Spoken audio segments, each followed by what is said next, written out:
Welcome to our tutorial about using palettes, which we checked out briefly in our last lesson. My circle and line are still selected. Let's right-click and scroll down to deselect all. Now let's go to the View tab. Let's go to the Palettes panel and click on Properties.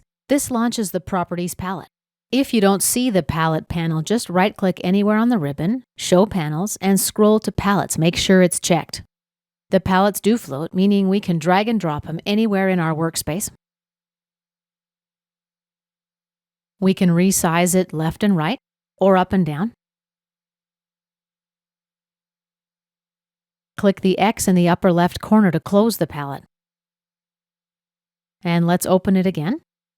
Let's activate Autohide by clicking this icon so that when we mouse over the palette, it appears, but when I mouse away, it collapses automatically. And let's deactivate Autohide with another click.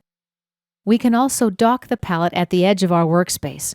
Just right-click and select Anchor Left or Anchor Right. And now when I mouse over, the palette extends. When I mouse away, the palette automatically collapses. The palette can be minimized to the icon level as well.